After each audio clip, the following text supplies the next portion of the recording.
నవత నిన్న చెక్కుని అందిస్తా ఉన్నాడు రేవంత్ రెడ్డి. నవతకు 20 లక్షల రివార్డు ఉంది. ఆమెకు ఉన్నటువంటి రివార్డుని ఆమెకే చెక్ రూపంలో అందించడం జరిగింది.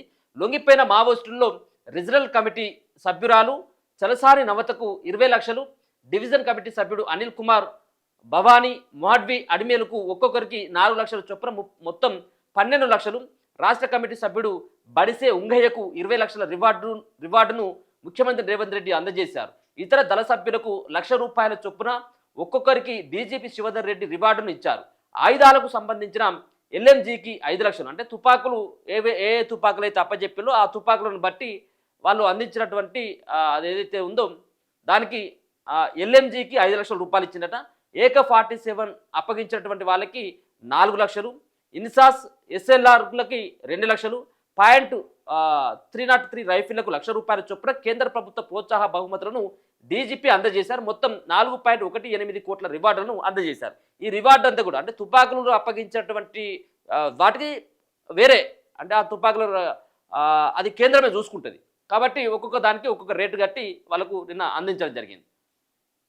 సో మొత్తానికైతే ఇంకా ఉన్నటువంటి మిగిలిపోయినటువంటి వాళ్ళని కూడా లొంగిపోవాలని చెప్పేసి ఆయన మాట్లాడుతున్నటువంటి ముఖ్యమంత్రి రేవంత్ రెడ్డి మాట్లాడుతున్నటువంటి తీరు కనబడతా ఉంది. అంతేకాకుండా మీరు మా పార్టీలోకి రావచ్చు అని చెప్పేసి ఆహ్వానిస్తున్నటువంటి సందర్భం కూడా కనబడతా ఉన్నది. ఇది నిన్న ఒక చెక్ ఇస్తా ఉన్నాడు కదా ముఖ్యమంత్రి రేవంత్ రెడ్డి. నవత అనే మావోయిస్ట్కి లొంగిపోయినటువంటి ఆమె తండ్రి విరసం నేత, తనయ సాయుధ బాటట. లొంగిపోయిన మావోయిస్టు నవత అసలు ఆమె ఎవరు అంటే తెలంగాణ సీఎం రేవంత్ రెడ్డి సమక్షంలో నిన్న లొంగిపోయినటువంటి మావోయిస్టులో ఉన్న ఓ మహిళ అందరి దృష్టిని ఆకర్షించింది. తెల్లని జుట్టుతో హిప్పీ కటింగ్తో విద్యావంతురాలిగా కనిపిస్తున్న ఆమె ఎవరా అని అంతా ఆరాధీశారు. తీరా ఆమె ప్రముఖ విప్లవ రచయితల సంఘం విరసం నేత చలసాని ప్రసాద్ కుమార్తె నవత ఎలియాస్ చంద్ర. ఆమెకు 61 సంవత్సరాలట. ఆమె అని చెప్పేసి తెలుసుకొని ఆశ్చర్యపోయారు. విశాఖపట్నం ఎస్పీ కాలనీకి చెందినటువంటి నవత దండకారణ్య స్పెషల్ జోన్ కమిటీ అలాగే డీసీఎంగా రీజనల్ పొలిటికల్ స్కూల్ రీపోస్ట్ సభ్యురాలుగా పనిచేస్తున్నట్టు తెలుస్తుంది. ఆమె చదువంతా విశాఖలోనే సాగింది. ఆమె 2000 సంవత్సరంలో కంటే ముందు మావోయిస్టు ఉద్యమంలోకి వెళ్ళినట్టు తెలుస్తుంది. ఆమె భర్త బాలకృష్ణ ఆయన న్యాయవాదట. ఆయన సైతం అజ్ఞాతంలోనే ఉన్నట్లు సమాచారం.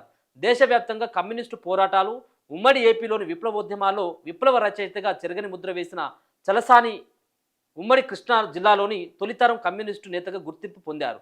ప్రసిద్ధ రచయితలు కొడవగంటి కుటుంబరావు, శ్రీశ్రీ, కృష్ణాబాయ్, రమణారెడ్డితో కలిసి విరసం ఏర్పాటులో గద్దర్, వంగపండుతో కలిసి జననాట్య మండలి రూపకల్పనలో ప్రసాద్ కీలక పాత్ర పోషించారు. ఆయన సోదరుడు వాసుదేవరావు తెలంగాణ సాయుధ పోరాటంలో ప్రాణాలు కోల్పోగా కుమారుడు రవి శ్రీకాకుళంలో జరిగినటువంటి ఎన్కౌంటర్లో మృతి చెందిరు. అలా ఉద్యమ నేపథ్యం ఉన్న కుటుంబం నుంచి వచ్చిన నవత దండకారణ్యంలో సుదీర్ఘంగా పనిచేసి తాజాగా ఆమె లొంగిపోవడం జరిగింది. ఇక నిన్న మహిళా సంబంధించిన మావోయిస్టులు కూడా ఆ తుపాకులు ఉందండి, వాళ్ళు వాడినటువంటి తుపాకులని రేవంత్ రెడ్డికి అప్పగిస్తూ లొంగిపోయింది. ఇక తెలంగాణ నుంచి కేవలం 7 మిగిలిపోయినట. వాళ్ళు ఎవరంటే మావోయిస్టు పార్టీకి ప్రాతినిధ్యం వహించడంలో ముందున్న తెలంగాణ నుంచి ప్రస్తుతం అజ్ఞాతంలో ఉన్న వారి సంఖ్య 7కు పరిమితమైంది అని శివధర్ రెడ్డి డీజీపీ చెప్పిండు. నిన్నటి వరకు ఈ సంఖ్య 11గా ఉండేది. కొత్తగూడెం జిల్లా చెర్ల మండలం ఎర్లపాడుకు చెందినటువంటి బడిష ఉంగా అలియాస్ మంతు, అదే గ్రామానికి చెందినటువంటి మడివి అడిమే అలియాస్ సంగీత, గద్వాల జిల్లా మల్దెకల్ మండలం కుర్తిరావుల చెరువుకు చెందినటువంటి కాశపోగు భవానీ అలియాస్ సుగుణ, అదే జిల్లా మక్తల్ మండలం జాక్లేర్కు చెందినటువంటి ఉతిమి అనిల్ కుమార్ అలియాస్ భగత్ సింగ్ శనివారం లొంగిపోవడంతో ప్రస్తుతం 7 మాత్రమే అజ్ఞాతంలో ఉన్నారట. ఎవరెవరు మిగిలిన అంటే ముప్పాల లక్ష్మణరావు అలియాస్ గణపతి పార్టీ మాజీ సుప్రీం, జగిత్యాల జిల్లా బీర్పూర్ అట. ఇక అలాగే పుసునూరి నరహరి అలియాస్ సంతోష్ కేంద్ర కమిటీ సభ్యుడు, హనుమకొండ జిల్లా సోమిడి అట. హనుమకొండ జిల్లా సోమిడి జోడె రత్నబాయి అలియాస్ సుజాత కేంద్ర కమిటీ సభ్యురాలు, గణపతి భార్య.